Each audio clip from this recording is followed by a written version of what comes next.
Welcome to another adventure. Today we are talking about how to install coilovers on a Cayenne and also add 35-inch tires if you would like to go that large. So I've got quite a few products in front of me from Eurowise, and the actual shocks are from the company Locked Off-Road. You can use shocks from Locked, Bilstein, MCS, and I believe there's also another company that Eurowise works with.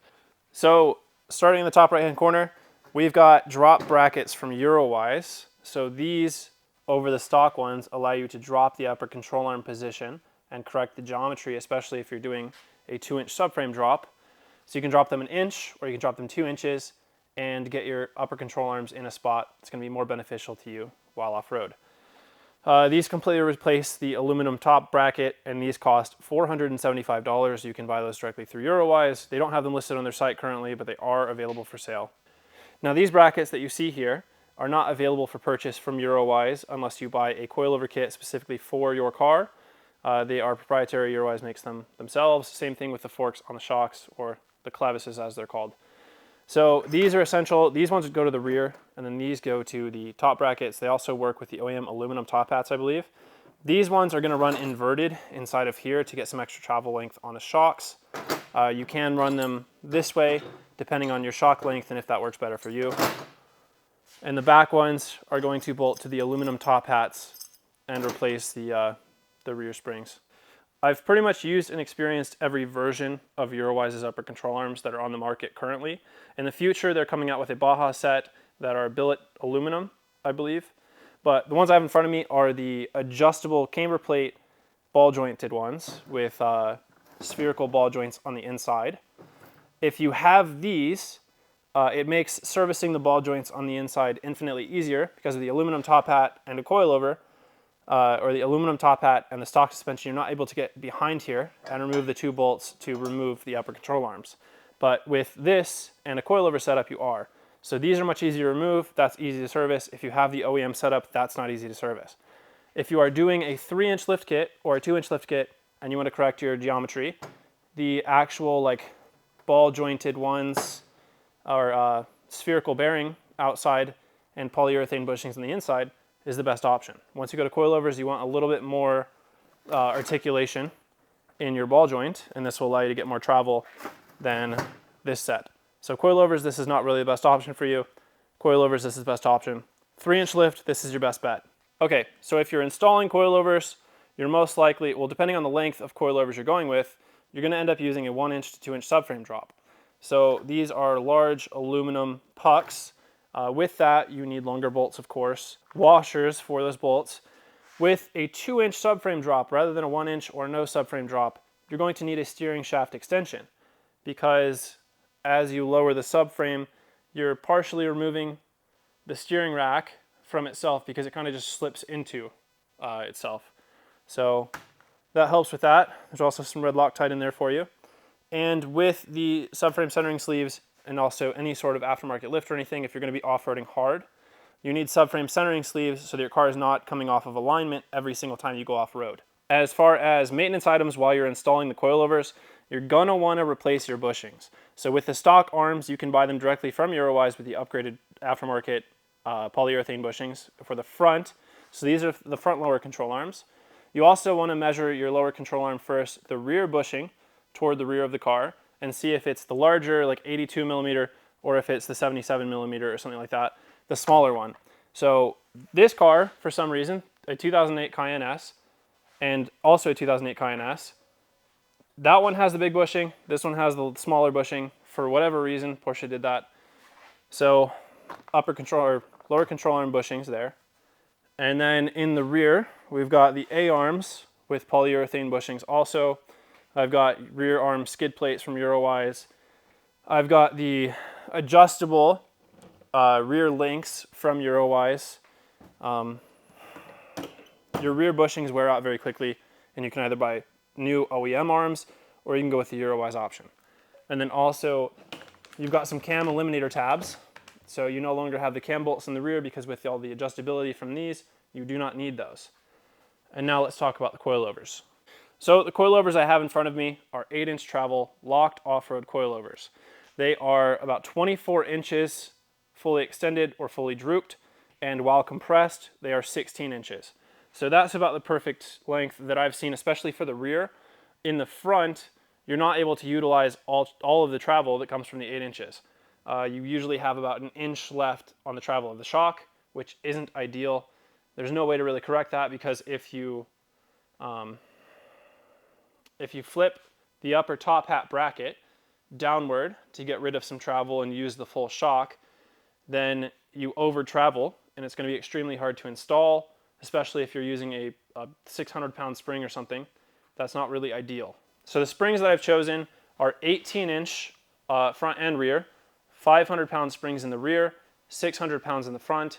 The car is pretty much a 50-50 weight setup from the factory, but being so heavy, having like a front bumper and stuff on there, it's necessary to have a heavy spring. I would recommend a little bit lighter, but if you are going with a coilover setup, you're probably going to want to play with it yourself and figure out which rates you need. These are the ones that I think are going to work best for me, so this is what I've chosen. These are the mounts for the reservoirs. On this one, I've done like under the trunk area, and then I've also done right beside the spindle in the front. That's pretty much everything you need for the coilover install. That's everything that I would recommend getting. The total price of all of this stuff, the coilovers with the springs come out to about $670 a piece. Everything together that you see here on the table comes out to about $5,600. That is a large price tag. That's how much I have personally paid for everything. Yeah. Now let's get on the car. So we've got the car in question on jack stands, front and rear. We've removed all of the plastic from the engine bay. We've also removed the windshield wipers and the engine cowl. So with all of that, we left the hardware right here. Everything's kind of placed on the pink pig. It's wrecked. We're not going to talk about that. We've got to drop the top shocks. There's a bolt inside of here. There's a bolt here and a bolt back here. So on both sides. So that's why it's important to remove the cowl. So we're going to drop the shocks and pull apart basically everything in the front. I am not going to use or retain my front sway bar or my rear sway bar. Those will be left off. Okay, so I have the front end a bit apart. Our order of operations has been loosening the 3 bolts inside of here or up here, removing the top bolt that goes to the spindle. After that, I remove the back plate, so you're able to pull this a little further away, and also removing the inner joint CV bolts. On different cars, they might be a different size that I've found out. I don't even know where the part is for this. So the triple square socket, one is smaller than the other for some reason. This one has the bigger ones. That one has the smaller ones. So you can buy the set of triple squares from, I bought them from AutoZone, I believe. Had to track them down for a bit. I will be able to pull this out next. That's the plan once I disconnect the sway bar end links. So I'll just disconnect it here, pull that out, and then I'll be able to remove the ball joint on the bottom. I probably could have done that at an earlier step, but this is how we're doing it. Removing the sway bar, and then I'll be able to throw the new shock with top hat and everything in here. And I also have to do the bushings in the back of this control arm. So that's our process. That's what I'm doing. Stock shock completely out on the driver's side or passenger side. This took us maybe, we're like 20 minutes in probably. Less than that to working on, maybe 10 minutes in. Not too hard. Time to throw the coilover in. Also removing the sway bar. I think those are 16 millimeter bolts on that. It was an 18 millimeter bolt to remove that. 21 millimeter bolts to remove this. But if you're doing this all yourself, you'll figure it out quickly.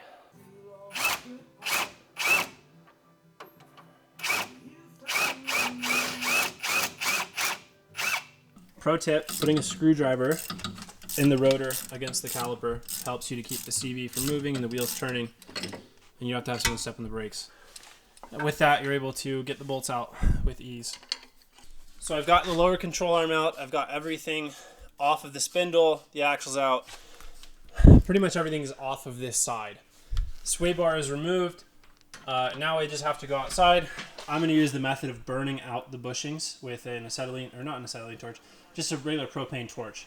And then using a Sawzall to get off the bushing casings, and then slip the poly bushings in, and that'll be ready to go back in.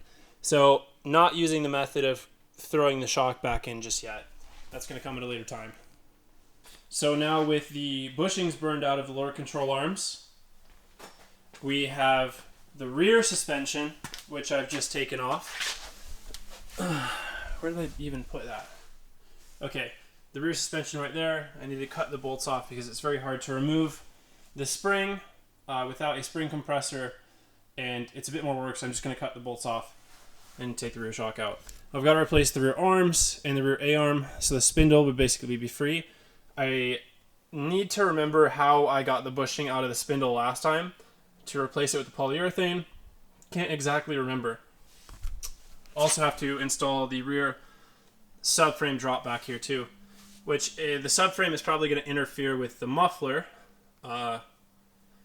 Need to figure that out. Maybe go to an exhaust shop as soon as the car is running and deal with that.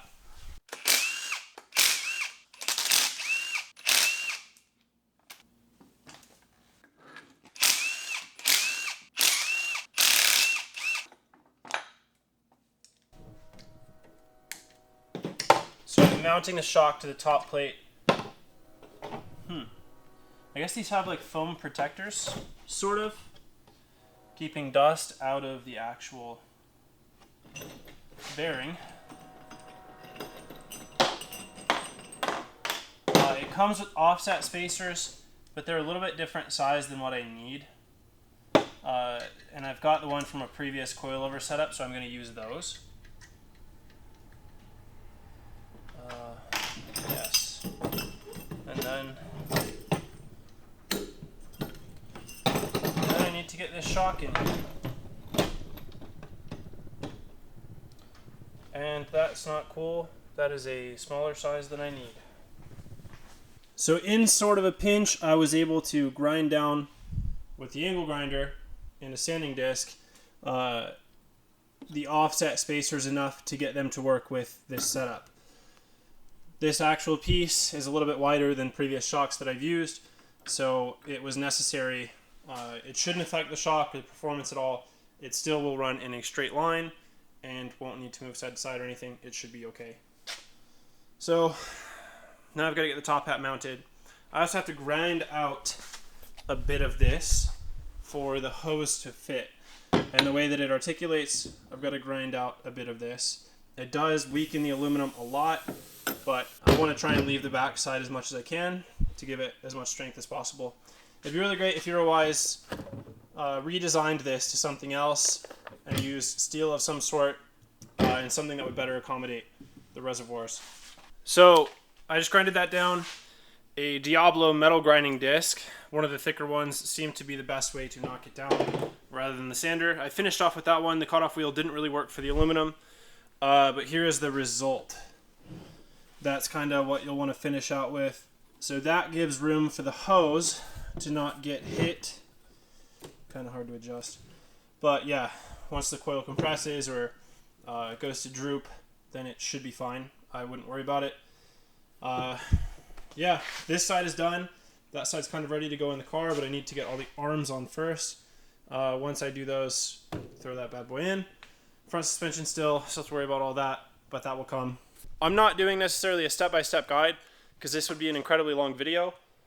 But if you're doing all of this yourself, I'm going to assume you kind of know what you're doing. And it just takes time. I think I'm like 6 or 7 hours in, and I still have about the same amount of time, if not more, to go.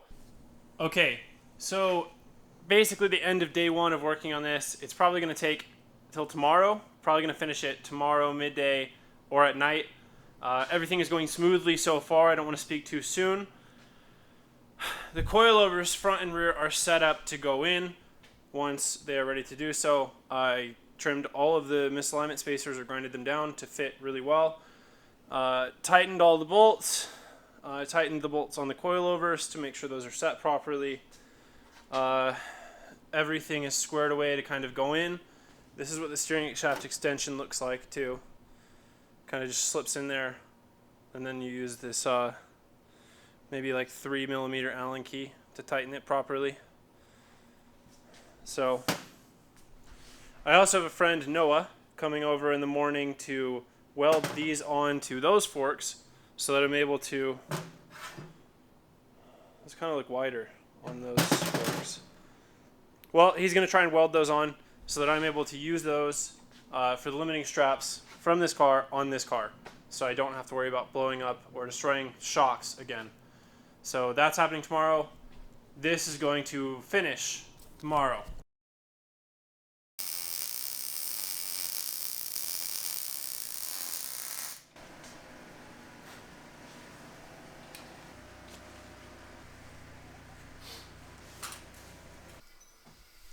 So it's been a second since I updated. I've installed the subframe drops, so the 2-inch subframe drops in the front. I installed the polyurethane bushings in the lower control arm. I installed the steering shaft extension, which was a pain in the butt because for some reason my steering shaft is a little bit wider or larger than what the part was designed for. So I sat there with a drill and kind of reamed it out for about 40 minutes and finally got it to fit, finally got it to work, used some Loctite to secure it.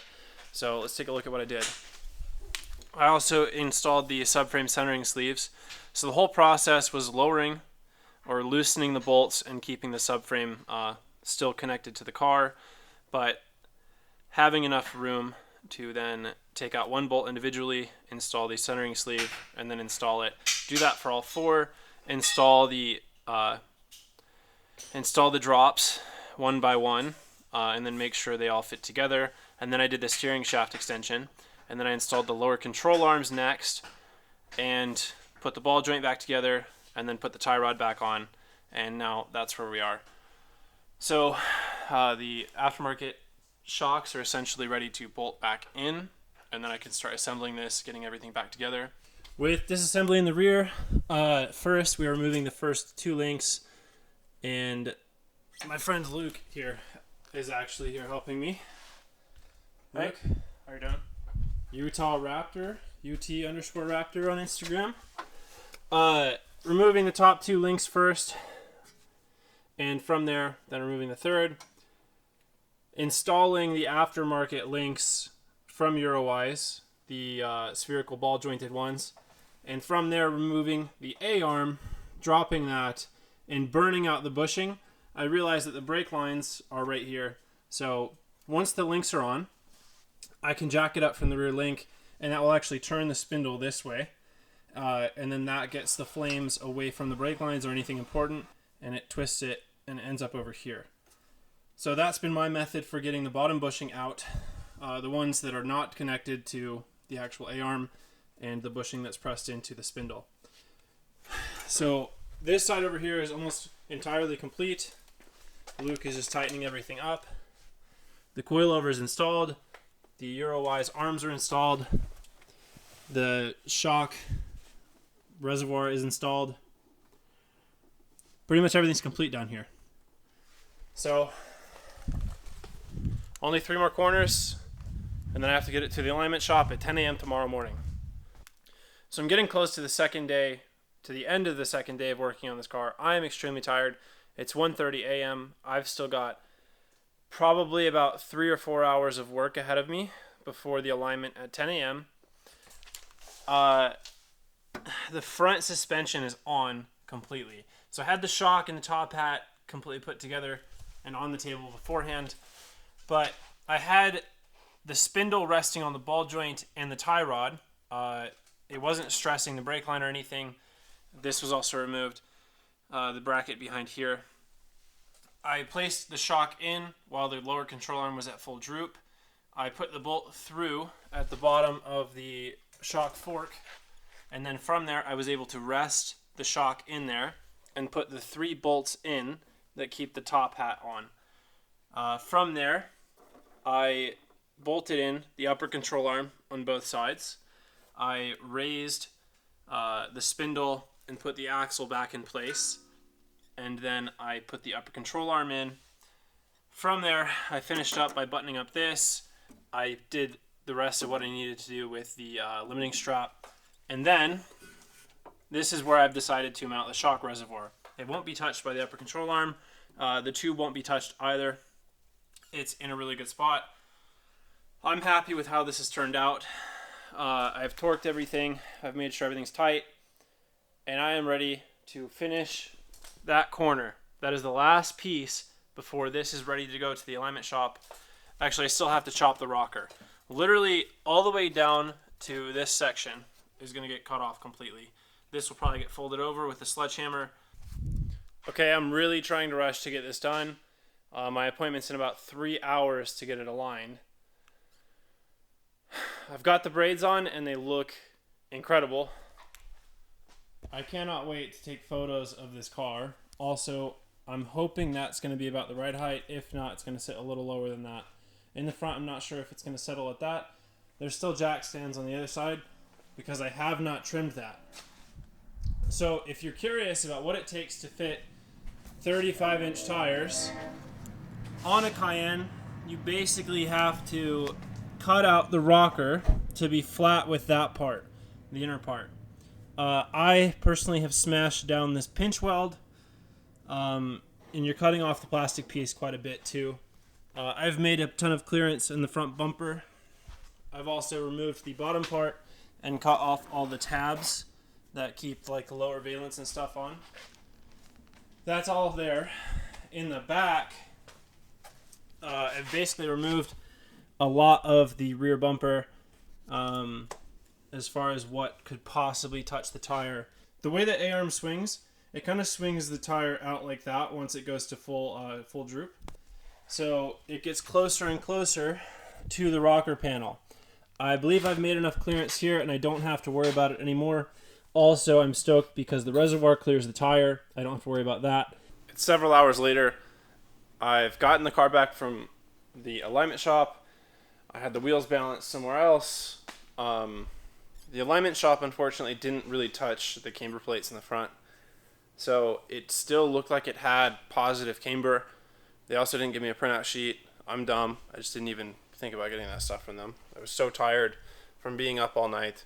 I've just gotten a nap for a few hours, and I'm about to start my road trip to Missouri. So I hope that everything is kind of solid. I loosened the camber plates on there, and then I re-tightened them once the suspension kind of settled where it wanted to be. I assume that the tires are now flat, zero camber or close to it. So I hope that that works and is going to be something comfortable to drive down the road. So we'll see. But I got to start this 20-hour road trip now. Thank you guys so much for watching. I appreciate you. Please like, subscribe. It means a lot.